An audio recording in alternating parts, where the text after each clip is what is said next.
Digamos, habrán visto, empezamos entonces a trabajar, habrán visto que les mandé varias cosas al aula virtual. Esta bolilla 10 es la que se hace cargo de todos los grupos vulnerables y las minorías del sistema. Niños, aborígenes, mujeres, personas con discapacidad, que me está quedando alguien más, niños, mujeres, personas con discapacidad y ancianos.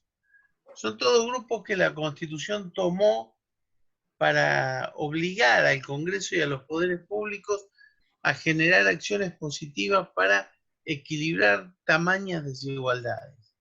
Bien, nosotros sabemos y está más o menos estructurado que los derechos sociales pretendieron dar una continuidad en la idea de los derechos civiles y políticos, pero se encontraron con la imposibilidad de realizarlo en forma directa. Entonces empezó a tallar el rol del Estado. Hablamos en su momento de lo que era la norma programática y lo que era la posibilidad de no votar al que no cumplía los mandatos constitucionales, pero en general, siempre que nos referimos a los derechos sociales, hablamos de derechos incumplidos o de derechos que no pudieron ser efectivamente gozados por la persona. Por eso dicen que el 14 bis es un artículo imaginario y una serie de cuestiones que nosotros nos encontramos en problemas cuando queremos enseñar cómo realizar estos derechos. Bueno, la generación actual, cuando se ocupa de estos sectores en particular, parece haber intentado dar el salto de calidad que el sistema requiere para buscar la idea de igualdad real. Por eso es muy importante constituciones como la italiana en el artículo 2 y también la española, que dicen que es obligación del Estado romper con las barreras que obstan a que se realicen los derechos de las personas. Ya no estamos más en decir igualdad formal o que todos tienen derechos y porque están en la Constitución son, o que necesitamos una norma programática para que todos tengan vivienda digna. No, la Constitución le obliga al Estado a demoler las barreras que impiden que se realicen este tipo de derechos. Y ahí vemos cómo acá la falla está en el mayor equilibrio de la libertad, que es la igualdad. Ustedes ven que sobre todo ahora vamos a ver el tema de mujeres. La sociedad machista se argumentó de tal manera que los principios de la división de las personas por su sexo biológico y después una formación para determinar que un grupo de esas personas, o sea, las mujeres, tengan un rol inferior y después llevarlo a nivel de la ciencia, o sea, tratar de probar científicamente que la mujer es inferior o dependiente, es más o menos como el diseño de la raza aria que hacía el gobierno nazi para quitarse de encima a los judíos, a los gitanos y a los enemigos. Por eso las luchas de estos grupos desaventajados, pero en particular de las mujeres, están vinculadas a romper un sistema que generó estructuras en las cuales siempre la mujer es menos. Acá no se trata de iguales derechos que a veces no se consiguen. Se trata de un sistema que establece la mujer en la casa, el varón proveedor. La mujer secundariamente cría a los hijos y los cría en el sistema de los hombres. Vean ustedes una pavada, ¿no? En el Poder Judicial Federal que yo integro en Mar del Plata, hay muchas mujeres en roles importantes. La doctora Soraya Char es secretaria de la Cámara Federal de Apelaciones. Uno después de ser secretario de Cámara puede aspirar a ser juez de primera instancia o juez de Cámara. Pero no hay una sola mujer en el Fuero Federal que sea jueza de primera instancia o de Cámara. O sea, lo más que llegaron, y hay muchas mujeres que llegaron, es a ser secretarias. Y uno siempre imagina al rol del secretario no solamente como el que da fe en los juicios, sino básicamente al asistente, al fusible, al que hace el trabajo que después el juez firma. Entonces, ese tema de la división de roles hace que hablar de derechos humanos de mujeres, de aborígenes, de ancianos, a los ancianos como están fuera del sistema de consumo, son material de desecho. Los niños van a ser importantes cuando sean hombres adultos, mientras tanto van a ser gerenciados por los mayores. Ni hablar de los aborígenes, que son una infraclase social. Entonces aquí estamos tratando de demoler barreras. Es mucho más difícil tratar estas minorías. Por eso el primer trabajo que yo les dejé para que ustedes lean, que no es el primero, está por ahí, es un trabajo de Vidal Campos fabuloso, que yo lo desarrollo, que se llama La idea de las discapacidades sociales. Él habla de discapacitados, pero no en el sentido de aquellos que tienen una desventaja, ya sea física o social, y hay que asistirlos, sino cuando la desventaja está dada en el trato. Dice, no solamente es discapacitado o tiene una discapacidad quien por razones físicas está obligado a transitar con una silla de ruedas. Es también discapacitado el que nunca va a acceder a su casa, el que no puede comer, el que está excluido del sistema. Entonces, para entender esta unidad, les sugiero que lean primero el artículo de Vidal Campos sobre las discapacidades sociales, que es el único que escribe de esa manera y nos da una introducción a todo este tema. Dicho eso, después van a tener les digo esto porque si el examen, como me informaron en el centro, es el día 14, esta sería nuestra última clase, así que no íbamos a tener más clases para dar, pero sí tienen encima todo el material para estudiar. Con respecto al tema aborigen, no solo tienen un trabajo con el desarrollo del tema comunidades aborígenes, sino un trabajo específico que habla sobre los aborígenes del sur de la Argentina, sobre todo que hemos tenido tanta conflictividad en el último tiempo, para dar un viso de realidad a la situación de los grupos mapuches. Después van a tener lo que les doy de niños y lo que les doy de mujeres, un trabajo sobre la senectud, que habla de los ancianos, y por supuesto de las personas con discapacidad. O sea, el material está todo, nos vamos a detener en este caso en los derechos humanos de las mujeres argentinas y después de los niños argentinos. Bien. Ya está todo cargado el material. Buenísimo. Inclusive hay Y una actividad práctica para hacer, que aunque tengamos el parcial el 14, háganla, porque una vez definida la nota, que va a estar definida por sacarse 4 más 4, la nota final va a estar vinculada al desempeño en los prácticos. O sea, quien tenga más de 7 posiblemente tenga una mejor nota que el que tenga menos de 7 en los trabajos prácticos. Bien. otra cosa les quería preguntar, ¿se ve el PowerPoint? Yo lo veo, no sé el resto. Perfecto. Sí, sí, se ve perfecto, sí. Hay un chico que no lo ve porque no tiene imagen en el teléfono, me parece. Pero No, igual lo no, vas a la poder. cámara. Ah, la No, cámara. no lo La vemos cámara, ahí, profe. pero bien. Claro, exacto. No tengo para mostrar. Bueno, pero lo podés ver. Sí, perfecto. Buenísimo. Bueno, acá yo pongo acerca de los derechos humanos de las mujeres en Argentina y después en la búsqueda de la igualdad real.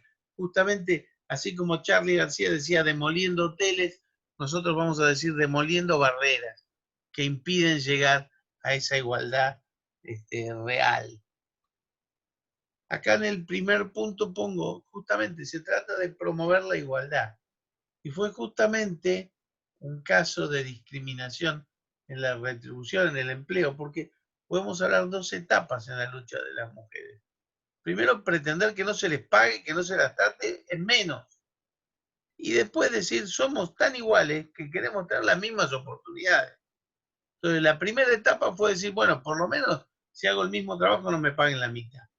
Y la segunda etapa ya es, tengo el mismo derecho a tener las mismas oportunidades que tiene un varón en iguales casos. Y justamente en el año 75, el caso se llamó de la azafata belga, el que dio lugar al desarrollo del principio de igualdad entre sexos en la Unión Europea. Podemos decir entonces que el 75 deja la vieja lucha y comienza una lucha que pasa no por equilibrar, sino por romper un paradigma viejo. Bien, transcurrido casi 40 años del caso de la azafata belga, que era un caso de una azafata despedida sin antigüedad, sin vacaciones, tal como los azafatos u otro personal aéreo percibía. Queda un largo camino que recorrer para lograr la efectiva y completa equiparación de derechos, ustedes lo ven a diario, ¿no? Como todos siempre tenemos las mismas situaciones. Como estamos en el pleno ojo de la tormenta, por ahí no podemos ver la importancia de la situación. Y también a veces no equilibramos, siempre hay un feminismo piola, interesante, y un feminismo radical, que como todo estructura radical, no es interesante. Bien, pero está en cada uno ver cómo maneja los medios y las puntas. Argentina y la Unión Europea trabajan en sintonía, por eso es importante saber que todas las estructuras de trabajo, de colaboración, de política y de economía de la Unión Europea hacia Mercosur está en sintonía con la igualdad de trato hacia la mujer. La Unión Europea, digo desde entonces, porque digo desde el año 75, desde el caso de la famosa azafata belga, desarrolló una gran cantidad de estrategias. Primero, líneas directivas sobre violencia contra las mujeres. ¿No? Esto de que hay veces que les pegamos mucho o les pegamos poco a las chicas. Parecía ser que cuando les pegamos mucho es el problema. O pareciera ser que un crimen a una mujer por parte de su pareja es un crimen pasional o de pasión para enmascarar un crimen aberrante, un femicidio. No puede haber pasión en el daño. Bien, pero era una forma de enmascarar que si le dio una paliza, bueno, algo habrá hecho, y si la mató, se le fue la mano al pobre tipo. Bien, lucha contra todas las formas de discriminación, porque no solamente en pegarle a una mujer. Ustedes recuerdan, siendo ministro de Economía, Domingo Cavallo, cuando una mujer del CONICET le hizo un planteo por su plan económico, Cavallo le dijo, ¿por qué no te vas a lavar los platos? Bien, entonces esto es una cuestión muy interesante. Plan de acciones de género en la cooperación para el desarrollo, instrumento europeo para la democracia y los derechos humanos, siempre incluyendo a la mujer, y diálogos políticos con terceros países para ver el estado de la situación. Esto no lo digo ni en un lugar de superado, ni en un lugar de una persona que no ve el problema. Yo posiblemente estoy en una generación que todavía no entiende con toda claridad dónde está el problema que han sufrido las mujeres por tanto tiempo. Ustedes verán, con esto de la pandemia, mi mamá, pobre, estaba sola en su casa y me la traje conmigo con un interés muy particular porque hace unas comidas bárbaras. Pero desde que vino mi mamá, ella no me deja levantar un plato, no me deja hacer la cama, porque ella entiende que la mujer tiene que hacer todo ese trabajo. Y a veces no se da cuenta que cuando yo a la mañana me hago mi cama, estoy cumpliendo con una parte del trabajo que incumbe a todos. Pero es una formación, y no les voy a negar que yo no me siento nada mal cuando mi vieja me dice, quédate sentado que yo levanto, quédate sentado que no hagas fuerza, que no te podés agachar, yo levanto el bolso. Digo, pero vieja, tenés 80 años vos. Pero bueno, en eso les digo cuando les quiero referir que no está hablando un superado, está hablando un tipo que está en el medio de este sistema, a diferencia de mis hijos, mi hijo y mi hija, que ven las cosas totalmente de otra manera. Así que en este caso, más que enseñar, yo les transmito algunos ámbitos de aprendizaje. ¿Cuál es la perspectiva histórica acá? Porque los técnicos lo van a ver de los textos, pero me interesa esto, que esta lucha recorre la historia universal desde más o menos la edad de Cristo, aunque en el siglo XX y la primera década del XXI tuvo un formidable impulso colectivo en la conciencia social, que aún está impregnado de resabios de la cultura machista y discriminatoria, que yo también integro, aunque Soraya puede estar tranquila que jamás la mandaría a lavar los platos con el caudal de conocimiento que tiene. El año 195 de la era cristiana, ahí las mujeres romanas invadieron el Senado, bloquearon las calles que iban al foro, interpelaron a magistrados y, entre comillas, lo injuriaron, lo putearon a Catón, que era el cónsul que defendía la ley obvia de mujeres, hasta que finalmente logran ganar la causa que tenía que ver con el trato muy duro que se les sometía. Tenemos que esperar el año 1405, cuando Christine de Pizan, que era una veneciana educada en París, que siempre fue un ámbito muy interesante para el desarrollo de las mujeres, que fue apoyada por la reina de Francia y reivindicó en una obra suya que se llamaba La ciudad de las mujeres, imagínense, 1405, y reivindica la dignidad cultural de su género, su función pedagógica y su alta moral, contra los prejuicios cristianos que las marginaban y subordinaban al varón. Porque hay que ver cuáles son las imposiciones del cristianismo cuando llegó al poder político. Aunque por supuesto Christine Pizan no logra modificar ni la educación ni la política educativa de su tiempo con el trato a las mujeres. Vamos a seguir con la perspectiva histórica. Recién la reivindicación de la igualdad entre todos los hombres y los principios de libertad y fraternidad de los derechos del hombre y del ciudadano de 1789 permitieron situar la discusión política estas instancias de liberación de derechos de las mujeres. Fíjense, en 1789, después de la toma de la Bastilla y la Revolución Francesa, los franceses hacen la Declaración de los Derechos del Hombre y del Ciudadano, donde establecen los principales derechos de los hombres, no de las mujeres. Después empezó a interpretar cuando se habla de todos los hombres, se habla de todos los hombres y las mujeres. Bueno, ese fue el debate que empezó a poner la discusión política. ¿Por qué se habla tanto de los hombres y no de las mujeres? ¿Por qué cuando hablamos de hombres tenemos que hacer una referencia implícita que es la derivación a las mujeres?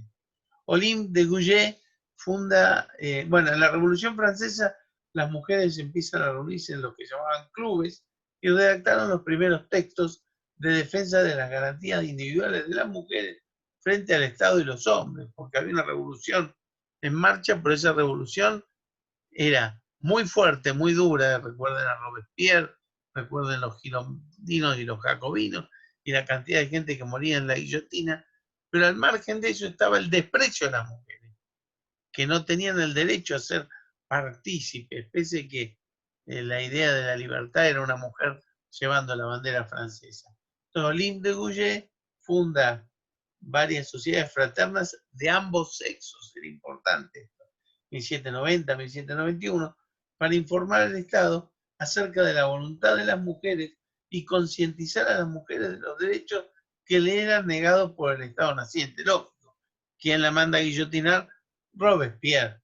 Su cabeza, con la de Madame Roland y María Antonieta, rodaron en 1793 por decisión de Robespierre.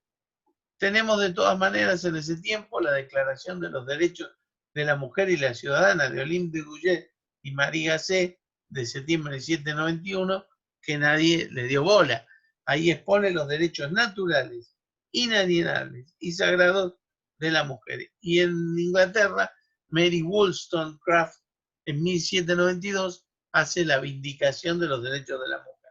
Pero verán ustedes que nadie, ustedes cuando les enseñamos la historia de los derechos humanos, tienen los derechos del hombre y del ciudadano, de la mujer y la ciudadana. Nada. Bien.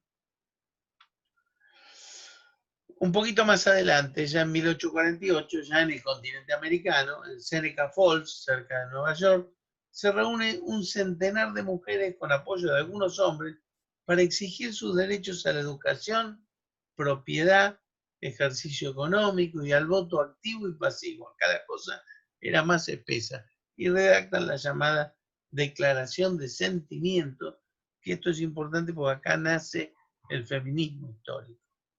Desde allí hasta las primeras décadas del siglo XX, sufragistas, o sea, los que estaban por el voto incluyente, y feministas, fueron abanderados internacionales de los derechos de la mujer, que fue un movimiento que se nutrió por lo peor de ese tiempo. Anarquistas, socialistas, comunistas, es lo que apoyaban estos derechos para tratar de también buscar su lugar en la sociedad. Ahí comienza la lucha por un derecho autonomizado e igualitario de la mujer, aun cuando hoy está vigente esta trama subordinadora y negadora de aquella autonomía. Porque para que ustedes vean, esto es un sistema. Lo van a ver estudiando, lo van a ver en la vida social, lo van a ver cuando suban al colectivo y darle el lugar a una mujer embarazada. Parece que es una gentileza de un caballero y no una obligación para un ser humano que tiene encima otro ser humano. Bien. El 25 de noviembre de 1960, ya estamos en otro momento, ¿no? Estamos cerca de la Francia del 68, frente a los movimientos contra la guerra de Vietnam, frente al movimiento hippie, Flower Power y los Beatles, se conmemora el 25 de noviembre del 60 el Día Internacional de la No Violencia contra la Mujer, porque en ese momento fue la violación y asesinato de las jóvenes hermanas Patria, Minerva y María Teresa Mirabal, que se llamaron las mariposas de la República Dominicana, los que militaron por la libertad de su país frente a la tiranía de Trujillo, lucha por la que fueron encarceladas, perseguidas y finalmente brutalmente asesinadas. Como pueden ver, la historia al final fue buena con ella porque le sacaron una, ¿cómo se llama? Una estampita, no, la que se pone en las cartas, una estampilla. Hoy hay en Dominicana una estampilla que hace referencia a estas tres mujeres tan importantes para la lucha por la mujer. ¿Qué pasó entre nosotros? ¿Cómo fuimos llevando adelante? Pero vamos a intentar ver algunas caras que nos van a relacionar con algunos nombres. Comienza en tiempos del virreinato de Río de la Plata y se traslada a la gesta independentista, caracterizándose por una activa y protagónica posición de las mujeres, pero a un costado y desde atrás. Recién algunas acá empiezan a sobresalir. Mariquita Sánchez, que después fue Mariquita Sánchez de Thompson, la recordarán por el momento del himno y las reuniones en su casa. Rechazó la decisión familiar de casarla con un pariente suyo, recurriendo a la venia del virrey para hacerlo con su elegido, que fue Martín Thompson. Recuerden, en el año 1800, casarse con quien quiere era una increíble revolución. Esto se logra en 1804, pero hubo que hacer lo que se llama un juicio de disenso, donde la mujer disiente con el mandato del padre para elegir otra persona que un juez tiene que suponer que es mejor que la que le ofrecía su padre. Bien, esto pasó también con María Antonina Echeverría, que también obtuvo el disenso judicial. Manuela Pedraza, María Remedio del Valle, la negra del Valle, Martina Céspedes, fueron verdaderas heroínas de la resistencia cívico-militar a las invasiones inglesas de 1806 y 1807. Y Madame Perichón, ¿no?, que es la última de la foto que les muestro, justamente fue una especie de Mata Hari que influía sobre Liniers para generar la revolución. El paradigma de lo que hacía la mujer en tiempos del cortesanismo. Influía, gracias a su sexo, en los hombres. Las viejas nodrizas le decían: aprovechate de tu belleza y tu sexo, que es el único móvil que vas a tener para conseguir lo que querés. Bien, entonces Madame Perichón justamente era una cortesana virreinal, con buenos objetivos, pero lograrlos mediante el único arma que tenían en mano en ese tiempo. ¿Cómo sigue esta lucha? Después de la Revolución de Mayo, se constata la participación de mujeres en los ejércitos patrios, todas en pie de igualdad con los hombres y no un mero carácter de auxiliares de los ejércitos. Había que meterse, es lo mismo que echarse de contra con Soraya, no es fácil. Entonces tenemos a Remedio del Valle, que se llamaba la capitana, que luchó junto a Belgrano en el ejército del norte, en Huaki, Vilcapullo, Ayohuma, Tucumán y Salta. No fueron todas flores, porque Huaki fue el desastre de Huaki y también Vilcapugio y Ayohuma. Recién en Tucumán y Salta se reivindican los ejércitos, pero siempre con una proyección heroica de estas mujeres. Yo les cuento todo esto porque no lo van a encontrar en otro lado y me parece interesante que lo lleven adelante desde este lugar. Después tenemos la del conflicto de la presidenta Cristina, Juana Zurduy, que frente a Colón la querían sacar la estatua de Colón y ponerla de Juana Zurduy. Yo soy un convencido de que sirve tanto Colón como Juana, y en un país tan grande como el que tenemos había lugar para los dos. Bien. Juana Zurduy, figura emblemática de la gesta de la independencia, y Macacha Güemes, que fue la hermana de Martín Miguel, que luchó a su lado, es la que en la tercera, con su uniforme, No sé si la foto la hizo alguien que la odiaba, porque no salió muy favorecido el cuadro. Bueno, ¿cómo sigue esta lucha? A lo largo del siglo XIX ya descollaron mujeres no solo en el plano histórico, sino en particular porque promovieron el cambio en lo que es la representación simbólica de las potencialidades de las mujeres, tornándose en referentes más allá de su tiempo histórico y social. Por ejemplo, Mariquita Sánchez de Thompson, Encarnación Escurra, Severa Villafañe, Manuelita Rosa, la Delfina, que fue la compañera de Ramírez, mujeres de las Montoneras, que fue Victoria Romero, junto a, no digo acompañando, sino junto a Chacho Peñalosa, Dolores Díaz y Martina Chapanay, que fueron mujeres que hicieron rebeliones del modo de la Felipe Varela. Mujeres en las artes y en las letras, como Trinidad Guevara, como actriz, saben ustedes que no era fácil ser actriz en los 1800. Juana Manuela Gorriti, que fue novelista, ni hablar de Camila O'Gorman, ustedes habrán visto en la película Camila, que desafió al poder civil y al poder eclesiástico, se fue con un cura. Porteñas Federales, que fue un grupo de mujeres que en 1833 presentan candidatura política. Petrona Rosende de Uruguay encargó una publicación que se llamaba La Aljaba, que enfatizaba la necesidad de acceso de la mujer a la educación. Ya después, ya entrando en la generación del 80, tenemos primero la huelga general de maestras en San Luis de 1881, que inició una seguidilla de protestas y paros de los talleres de costureras, mucamas, nodrizas, cocineras, telefónicas, entre otras, que sufrían explotación salarial y malas condiciones de trabajo, pero particularmente desigualdad de trato en relación a los hombres en todos los órdenes. Hay que entender que esta época de la generación del 80, con el primer liberalismo argentino, el maquinismo hacía que los trabajadores sean todos maltratados, pero la mujer tenía un maltrato adicional al del trabajador, porque al trabajador se lo explotaba, pero a la mujer se la sobreexplotaba y se la disminuía. Estas luchas y los esfuerzos por lograr sindicalización no fue casual que habíamos tenido la primera oleada migratoria del sur de Italia con los anarquistas, que de derechos sociales algo sabían, y fueron alentadas por mujeres anarquistas, mujeres socialistas, librepensadoras, comunistas y también de la Unión Cívica, que aunque no lo crean en ese tiempo, tenía inquietudes sociales. Las primeras organizaciones sindicales de mujeres trabajadoras fueron la Sociedad Cosmopolita de Obreras Costureras en 1894.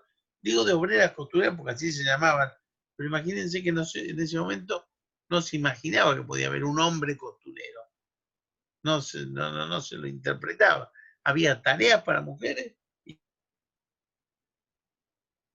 ganadoras, chalequeras, pantaloneras, todas ellas tenían esas uniones gremiales.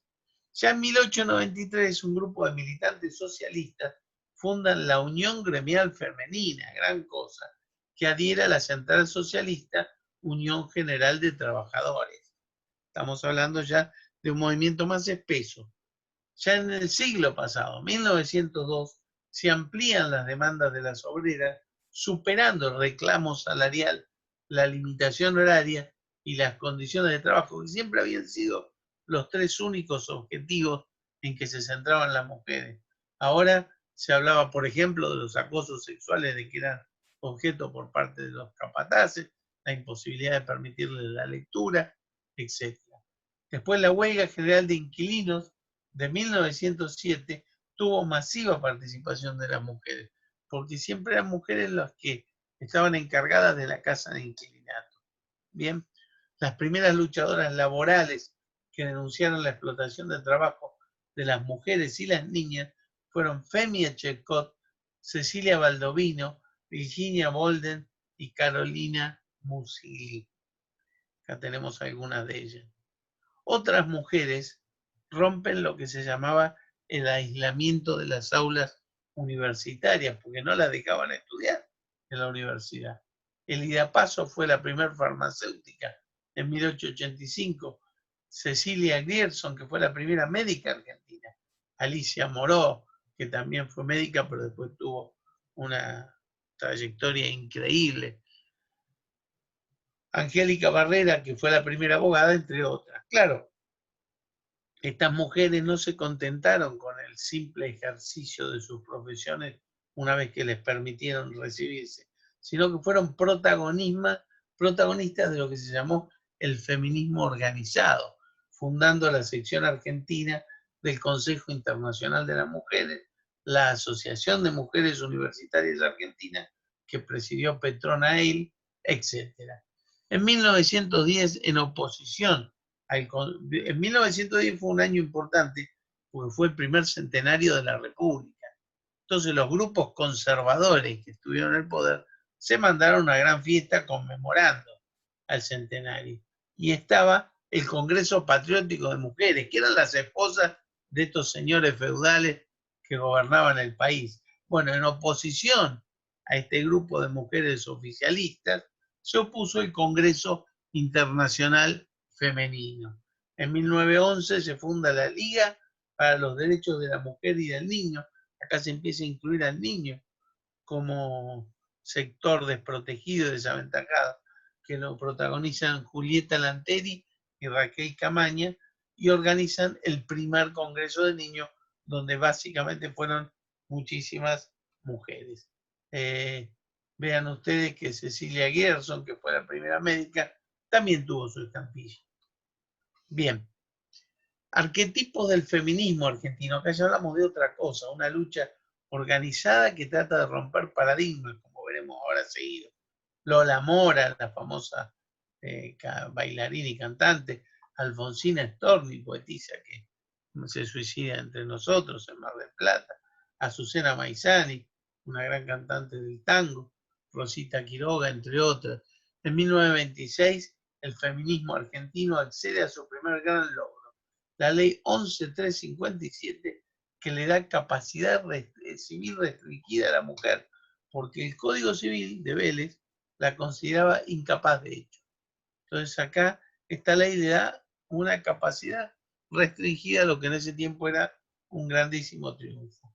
Cuando llega el peronismo al poder en el 46, hubo una gran acción de inclusión y acción social desarrollada por la Fundación Eva Perón, que había creado el Partido Peronista Femenino y jerarquizó la acción política de las mujeres. Bueno, pero que mi hijo se durmió en mi cama y habla sonámbulo. La ley 13.010 consagra por primera vez el voto femenino en igualdad con el masculino, puesta en vigor con las elecciones nacionales de noviembre de 1951, en el que llegan las primeras mujeres al Congreso argentino. A instancias de Eva Perón, la Constitución, que después se deroga del 49, estableció la igualdad jurídica en el matrimonio y en la patria potestad. Y en 1954 se sanciona la ley de divorcio vincular. Cuestiones muy fuertes que profundizaron, entre otras, la caída del peronismo. El común denominador de lo que hoy llamamos el pensamiento crítico feminista, una vez desarrollado como fue la evolución histórica, tenemos muchas otras mujeres ahora y antes. Yo preferí tomar algunos modelos en paradigma, pero siempre hay buenas mujeres, buenísimas, como hay buenos hombres. Pero hablemos del pensamiento crítico feminista.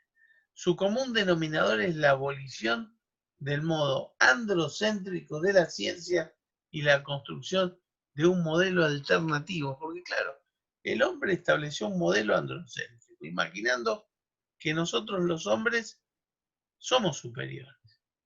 Hacemos un modelo donde nos auto-otorgamos las funciones superiores del sistema. Y después generamos datos científicos que corroboran eso. Porque la mujer tiene un cerebro más chico, porque las rubias son tontas, porque, bueno, una cantidad de subjetividades que apoyan ciertas ideas que son no solo sexistas, sino que son altamente discriminatorias y generantes de un pensamiento único. Bien, Esto conlleva no perder, porque acá no se trata de perder la distinción del sexo biológico, sino entender que una cosa es el sexo biológico y otra cosa es el género, que es una determinación social. Entonces habría que imponer una construcción social del género y no basado en la diferencia biológica del sexo, para entonces, recién entonces, promover un análisis crítico de cuál es la división social entre mujeres y varones en la sociedad moderna. Si no se comprende este hecho de que hay que quitar la idea de sexo biológico y ponerla de género social para determinar qué hace cada uno como rol en la sociedad, no es posible entonces desmitificar el círculo vicioso de la ciencia y el poder masculino que perpetúa las condiciones y en consecuencia de las desigualdades sociales de los géneros. Yo soy el primero que digo siempre, quiero que estén los mejores en los roles, pero si educamos a nuestra sociedad para que sean siempre los hombres los mejores y las mujeres las peores por falta de formación, de iguales condiciones, cuando yo digo, hice un concurso entre los mejores y ganaron los varones, es que no cabía otro, porque las mujeres nunca podían ganar. Entonces, es una falacia decir, participen y que gane el mejor, porque yo íntimamente sé quién tuvo las mejores oportunidades. Bien, entonces, que ganen los mejores una vez igualadas las oportunidades. Por eso son las secciones positivas. Bien. Bueno, vamos a seguir un poquito más con esto del pensamiento crítico feminista. Se intenta entonces una deconstrucción de la antigua concepción ideológica. Ustedes se dieron cuenta de una cosa, yo se los cuento. Picasso fue el inventor del cubismo. Él deconstruyó los modelos y empezó a pintar desde un género muy particular. Y uno dice, cuando se enfrenta a un cuadro cubista, pues esto es un horror, un ojo, una mano, un brazo. Antes de ser cubista, Picasso fue un gran pintor del género básico de la pintura. Los cuadros de Picasso, antes del cubismo, era un perfeccionista de la imagen. Pero nadie puede deconstruir si no maneja y conoce aquello que va a deconstruir. Todo el feminismo lo que intenta es una deconstrucción de la antigua construcción ideológica, conociéndola muy bien, y una reconstrucción social del género que supere esas dicotomías artificiales. Lo que pretenden las mujeres feministas es construir el concepto de género desde otras dicotomías, los mejores y los peores, todos en las mismas condiciones. Que no sea necesario que una mujer fume, se ponga bigotes y hable grueso para que digan, es tan buena que parece un varón. Bien, entonces lo ideal es justamente eliminar estas barreras. El derecho entonces, esto es importante, bueno, sabemos que el modelo androcéntrico de la ciencia y del poder masculino es lo que se intenta deconstruir, no para eliminar a nadie, sino para que todos tengamos las mismas posibilidades. El derecho, que es lo que nosotros estamos estudiando, es uno de los pilares discursivos sobre los que se asienta el control social de las sociedades modernas tras la aparente neutralidad de las normas y las prácticas judiciales. Cuando decimos la norma es neutral, la práctica judicial, pero vamos a los tribunales, vamos a ver qué hay en nuestra cabeza cuando actuamos como jueces y si no nos llevamos puesto el machismo para tomar las decisiones. Es importante marcar estas cuestiones, porque el derecho consiste en el resultado de creencias implícitas que apuntala, difunde y proyecta en el imaginario social un sutil sistema hegemónico, ocultando las discriminaciones genéricas que consagran para la mujer las relaciones de subordinación. Bien, seguramente va a haber más profesoras de familia que de Civil 1. Hay materias que siempre cuando empiezan la carrera no se metan en penal, chicas, no es para ustedes, porque el derecho penal tiene que ver un muerto, parece que los varones pueden. Bien, el papel entonces asignado a las mujeres dentro del sistema es definido históricamente tanto por la familia como por la escuela, el trabajo y la ciencia médica. Estos son factores que definen y condicionan lo que hace la mujer. En este digamos, definición histórica, las mujeres cumplen el papel de reproductoras. Y la educación reproduce ese rol, que es reforzado por los medios de comunicación. Fíjense, la mujer cuida a la familia y limpia. Recién hoy, si ustedes ven ahora las propagandas de televisión, ayer estaba viendo la de un, ¿cómo se llama esto para limpiar los baños? Uno de estos detergentes, que hay un tipo desesperado porque limpia y no limpia, hasta que viene uno con un uniforme y dice, no, mire señor, use este detergente, con esto va a limpiar bárbaro. El tipo limpia y le sale bárbaro. ¿Quién hacía siempre? Una mujer. La propaganda era una mujer que estaba limpiando y que no le salía, hasta que venía súper fulano y le decía, limpie con esto, señora. Porque era un rol de la mujer. Recién hoy empezamos a ver hombres que limpian en su casa. Y lo hacemos bien, ¿eh? No sé si lo hacemos mejor que la mujer, pero lo hacemos bien. Las mujeres entonces tienen asignado un papel de docilidad y pasividad, cierta invisibilidad. Todos dicen, detrás de un gran varón hay una gran mujer, porque lo aguanta, le banca la carrera, le cría a los chicos, le soporta a las amantes y después al final de la vida, como se muere primero el varón, se queda con todo. Esto también es cierto. O cuando se separan también se queda con todo. Pero bromas aparte, docilidad y pasividad, cierta invisibilidad, con un restringido ámbito de acción. Este es el estereotipo del rol femenino. Por eso está también mal el estereotipo que pretenden algunas abogadas que dicen, yo voy a ser abogada de mujeres en las separaciones, y le hacen cortar tachuelas a los hombres. Tampoco está bueno el otro marco. Nos gustaría que siempre hubiera abogados justos, para que justamente se defina que lo justo es el arte de lo bueno y lo equitativo, como decía Ulpiano, ¿no? Esto, no necesitamos una mujer muy mala para que le hagan pagar al hombre muy malo mucho más de lo que hizo. La mujer es entonces objeto de represión y tutela, porque le doy una paliza, pero además la cuido. Pues yo digo, mi reina, y le compro un regalo y después le doy una paliza cuando no estoy muy bien. Y me tiene que entender, porque mi jefe me quería echar del trabajo. Llegué, tomé un vaso de whisky, me sirvió los fideos un poco secos. Digo, pero vos estás, después de un día de trabajo me vas a servir esta mierda para comer. ¡Boom! Paliza. Y encima los chicos lloran, yo no puedo soportar esto. ¡Boom! Paliza. Como si la mujer no hubiera estado soportando toda la otra parte encerrada en su casa. Bien. La mujer se transforma entonces en un mero objeto sexual como parte del estatus económico del varón exitoso, y sobre todo cuando somos muy exitosos siempre nos hacemos de una linda rubia tonta que nos acompañe y la exhibimos como el trofeo del varón cazador que tuvo lo suyo. Bien. La rubia tonta que no es tan tonta.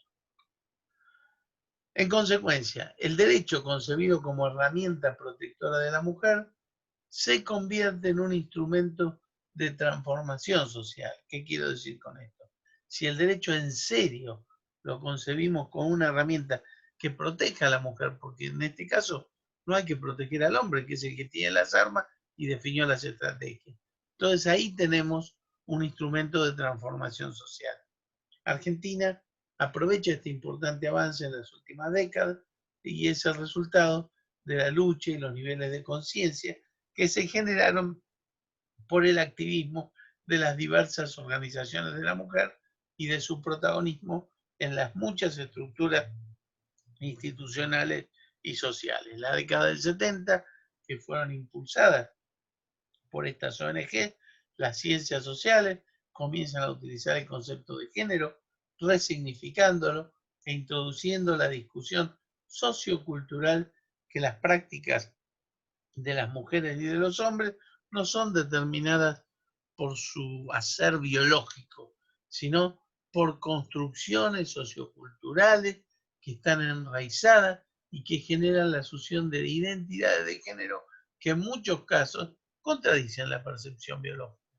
Si no, pregunten a mi hija que está en segundo año de sociología, me tiene al recontra. ¿Qué pasa con el pensamiento crítico? Bueno, tenemos dos planos, el plano internacional, un gran salto de calidad cuando nosotros le dimos jerarquía constitucional a la Convención para eliminar todas las formas de discriminación contra la mujer y su protocolo facultativo. Esta tiene jerarquía constitucional, y también cuando aprobamos la Convención Interamericana para prevenir, sancionar y erradicar la violencia contra las mujeres, que es la de Belém do Pará. Son dos instrumentos muy importantes para generar no solo la protección, sino las acciones directas de tutela. Tenemos también la 24417, que es la Ley de Protección contra la Violencia Familiar. La 25087, que habla de los delitos contra la integridad sexual, bien, donde dice que todo es abuso social, sexual. La penetración y la no penetración. Estamos en el mismo delito con diferencia de matices. Olvidamos la idea de crimen pasional, y la 25543, que es el test de diagnóstico de virus de inmunodeficiencia humana en la mujer embarazada.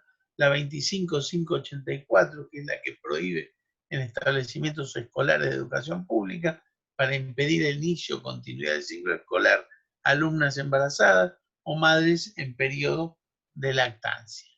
Esto es básicamente un plano general del desarrollo de los derechos de la mujer. Ustedes van a tener copia de este trabajo, pero también de un paper donde pueden profundizar esto, más lo que vean del libro de Juan Carlos. Ahora, si querés, Sori, poneme el otro, que es el primero de los dos de niños. Él dice, todos los chicos tienen todos los derechos, uno en azul. Ahora vamos al otro colectivo.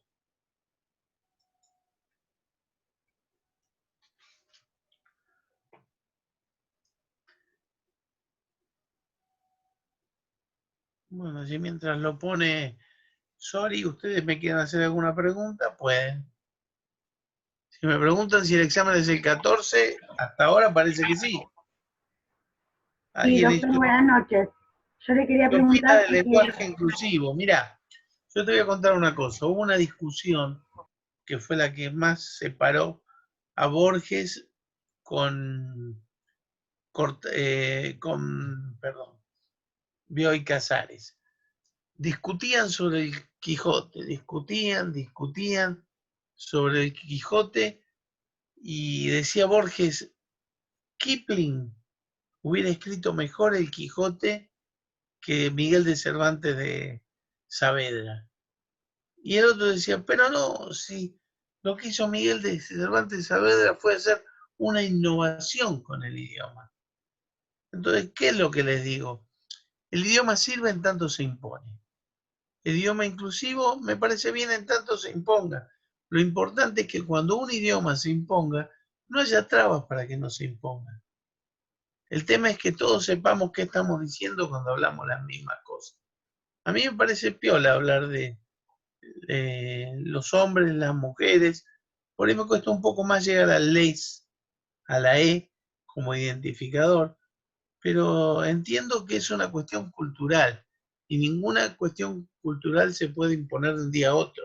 También sé que el diccionario de la lengua es una imposición política. La Real Academia Española impone un idioma, impone una manera de ser, y hay libros de lo que se debe decir y lo que no se decía. Hay un trabajo bárbaro de Fontana Rosa sobre las malas palabras, y él hace una disquisición sobre cuáles son buenas palabras y cuáles son malas palabras. Entonces, usar un lenguaje inclusivo me parece que está bien. Lo único que hay que respetar a los que, como nosotros, por ahí tenemos 60 años, y si bien podemos incluir, nos cuesta hablar como si incluyéramos. Pero sé que si es una buena idea, se va a imponer desde lo social, desde lo cotidiano. Y eso nos va a servir para mejorar y cambiar nuestros hábitos y costumbres, porque esto es lo que ha pasado en todos los tiempos. No podemos, siempre decía un maestro de la Constitución, Alberto Espota, que lo político siempre está primero que lo jurídico. O sea, primero se toma una decisión política y después se establecen normas, regulaciones. Lo importante es dar la discusión política en forma abierta y cuando se impone jurídicamente, acatarlo. Entonces, hoy tenemos un diccionario de la Real Academia Española que lo tendríamos que aceptar porque establece los modismos más aceptados y cómo se habla. Pero claro, lo establece desde un lugar machista. Entonces, la revolución de la mujer por ahí va a pasar por imponer un diccionario de la lengua inclusiva que se haga hábito y que todos hablemos, ¿no? Hace unos años era raro escuchar buenos días a todos y a todas. Hoy lo raro es decir a todes, para nosotros los más viejos. Lo único que yo les pido a quienes son inclusivas, inclusivos, que nos permitan a los que estamos incluyéndonos hacer ese camino. Bien, esa es un poco la idea que tengo. No creo que la inclusión en el idioma sea una materia para dividir a nadie. Bien, lo importante es que podamos hablar y que podamos entender. Yo acá arranco diciendo, todos los chicos tienen todos los derechos, pero a veces no lo saben. Expone el papá de Valentina Jiménez, que ahí está festejando los 3 años con su remera rosa. Actualmente todos los países dicen que respetan los derechos de las personas, pero bien sabemos que eso no es una realidad. Si miramos la televisión, si escuchamos la radio o si leemos el diario, nos damos cuenta de que en muchas partes del mundo los derechos de las personas son burlados. Y hay países donde la gente carece de todo derecho, porque vive quizá en una dictadura.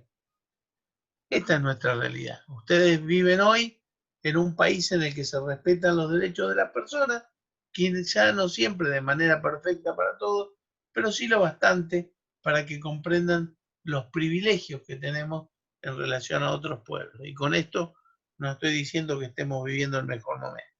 Solo estoy diciendo que todavía somos un país en el que hay respeto ciudadano, con mayor, con menor, y todo está en la manera en que la ciudadanía y las fuerzas políticas controlen siempre el poder.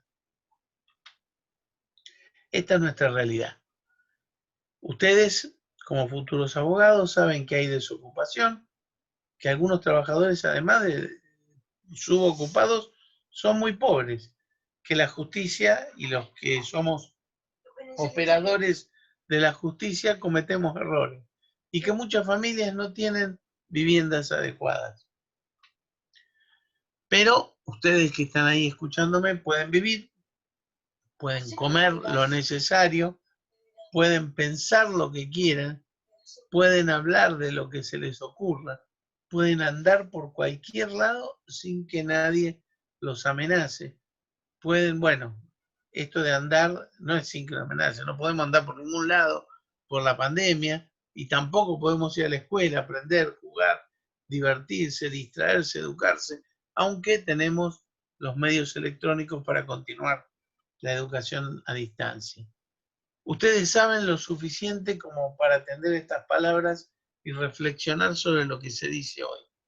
Pueden disfrutar de todo eso porque tienen el derecho al disfrute de todo eso. Pero, claro, frente a eso se antepone la realidad, la vida real.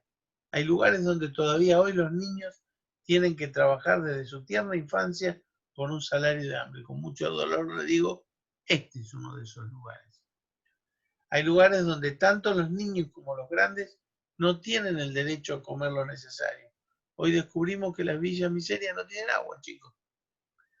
Aprender a leer, a escribir, a atenderse cuando se enferman de COVID-19 y de otras enfermedades, a decir lo que piensan, a moverse libremente, ni a trasladarse a otros países. Y los niños no tienen ni siquiera el derecho a jugar. Yo nunca me olvido que después de la reforma invitaron a 2 convencionales constituyentes, estaban juntos Haddad y Longobardi en un programa periodístico, y le tomaban el pelo porque la Convención de los Derechos del Niño había impuesto el derecho de los niños al juego, y eso tenía hoy jerarquía constitucional. Pero ustedes saben lo que pusieron en la Constitución, que los niños tienen derecho a jugar. ¿Qué le van a regalar juguetes a los chicos? No entendían nada. No entendían lo que significa que un niño tenga derecho a jugar, que es el derecho a tener otras herramientas para desarrollarse con felicidad en un mundo que es duro. Bien. Estos son los derechos humanos que todos tenemos que tener. ¿Qué significa esto? Que la democracia es el mejor lugar, con ser imperfecto y bastante complicado, en el que todos podemos luchar para lograr estos derechos. Entre todos, con la participación de todos, con el esfuerzo de todos, con la responsabilidad de todos. Claro, en democracia, decía Alfonsín, se come, se cura, se educa y se mejora como sociedad. Acá tenemos todo el tránsito y espero que sea un tránsito que algún día nos lleve a estar con las manos juntas. Dicho esto, ahora sí vamos a empezar con la otra filmina que nos atiende específicamente a los derechos de los niños. Yo pongo los niños y los adolescentes argentinos del nuevo milenio y sus derechos constitucionales. Bien. Galeano decía algo que siempre a mí me gusta mucho expresarlo. Si en este, ¿lo ponés, Sori? ¿O no Sí, se puede? ¿ahí se ve o Se ve no? chiquitito. Ok. Habría que agrandarlo. Bueno, ¿qué nos decía Galeano? Que en Ahí. este mundo, a ver, ahí se ve bien, sí. Que en este mundo que ofrece el banquete a todos y cierra las puertas en las narices de tantos, es al mismo tiempo igualador y desigual. Igualador en las ideas y en las costumbres que impone, y desigual en las oportunidades que brinda. Vamos entonces. Hay una idea esencial cuando hablamos de los derechos del niño, que es la de su interés superior. El interés superior de los niños puede ser abordado desde la doctrina de la situación irregular, donde el niño no era niño, sino menor, incapaz, que debe ser cuidado y atendido, o desde la protección integral, que es el paradigma que hoy tenemos desde que tenemos la convención, que dice que el niño debe ser asistido en sus necesidades, pero no es ni un menor, ni un incapaz, sino es una persona que se está desarrollando. La pura y simple satisfacción de sus derechos y garantías, más que un principio, puede indicarse como una garantía. O sea, darle y satisfacerle a los niños derechos y garantías es una garantía más para que puedan llegar a ser adultos en las mejores condiciones. Es una serie de vínculos normativos, el interés superior del niño, para asegurar la efectividad de sus derechos. Esto de atender a su posición cuando hay una separación y tenemos que definir cómo está mejor el niño, atender a lo que el niño pide, que es muy importante. Cuando los padres somos tan miopes que no sabemos atender a sus necesidades. ¿Qué dijo la reforma del 94? Constitucionalizó las reglas de la Convención Internacional de los Derechos del Niño. Pero claro, los derechos del niño y del adolescente permanecen hoy en Argentina en una dimensión ignorada. En Mar del Plata hay una persona que es el delegado de UNICEF para el monitoreo de los derechos del niño. ¿La conocen? Yo tampoco. Les doy una tarea para el hogar. Averigüen quién es. ¿Cuáles son las pautas que ofrece la Convención sobre los Derechos del Niño? Primero, respeta la relación del niño con la familia. Por ejemplo, en la ley de migraciones hay muchos casos donde se permite que la autoridad administrativa, cuando un extranjero que tiene autorización para trabajar y que está acá en condición de extranjero residente comete un delito y por ese delito es condenado, se lo puede expulsar del país para que una vez terminada su condena esté afuera por 5, 10, 15 años, que es lo que determine la autoridad de aplicación. Esa determinación tiene que ser revisada por un juez o en todo caso por la Cámara. ¿Y qué dice la ley de migraciones? Que hay que atender cuando esa persona que va a ser expulsada tiene una esposa e hijos menores en el país, para reconducir la relación familiar y no hacer que un niño se desarrolle sin su padre cuando la situación permite hacerlo. ¿Qué es lo que generalmente hacemos los jueces cuando nos encontramos con una expulsión en esas condiciones? Decimos que atiendan a la reasignación familiar y que lo reevalúen cuando esa persona cumple 18 años, para permitir la reunificación y después sí, una vez que el niño es mayor, y eso tiene que ver con el interés del niño. Y limita la intervención tutelar del Estado a la última instancia posible. ¿Cuáles son las propuestas? Bueno, satisfacer el contenido real de esta regla de interés superior, salir de la acepción paternalista. Antes los buenos jueces de menores eran los que no se tenían alguna regla. Decía, yo lo voy a cuidar, lo mando acá, lo mando allá. Y por cuidarlo es como que yo te quiero y te aporreo. En vez de cuidarlo al niño hay que enseñarle a elegir. Hay que darle la posibilidad de que ejerza sus derechos. Los niños con algún impedimento físico, intelectual o de otro tipo en el desarrollo tienen los mismos derechos humanos que todos los otros niños y niñas, que es otra de las ideas. ¿Qué pasa con la Convención Internacional sobre los Derechos del Niño? Bueno, para nosotros tiene jerarquía constitucional desde el 94. Impone una nueva forma de ver a los niños, que es como sujetos que necesitan y adquieren progresivamente mayor grado de autonomía y con ella mayor grado de derechos. Pasó de ser un incapaz frente al derecho a ser un ciudadano. La infancia, entonces, pasa en general de ser dependientes absolutos de los padres que decidían por su propio bien y podían darle pequeños castigos corporales que eran grandes palizas, a poseer una tangible independencia progresiva sustentada en su mayor autonomía conforme su edad, grado de madurez y teniendo en consideración sus propias elecciones de vida. Esta convención considera al niño, a la niña y al adolescente como reales sujetos activos de sus derechos y dispuestos a exigir como garantía de esos derechos la política pública que los operativice. Es lo que yo les decía, el artículo 2 de la Constitución italiana, el artículo 75, inciso 23 de la Constitución Nacional, que obliga al acceso al Congreso a generar acciones positivas que son leyes, que son reglamentaciones, en defensa de los niños. Y acá dice justamente, tienen derecho y pueden exigir como garantía de esos derechos la política pública que los operativice. Que hagan escuelas, que pongan computadoras, que la computadora no diga Macri me da la comida, o Cristina me da la ropa, o la computadora me la da Alberto. No, o zapatillas que digan gobernador tanto. Así no, las condiciones. Sus cláusulas operan como proposiciones, las cláusulas de la Convención, que describen derechos, igualdad, protección efectiva, autonomía, libertad de expresión, cuyo cumplimiento ya es una exigencia de la justicia.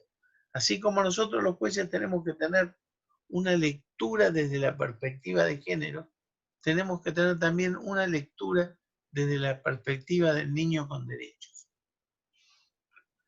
Los principales principios que evoca la Convención es el interés superior que expliqué, el de la no discriminación, el de la efectividad y de la autonomía y participación.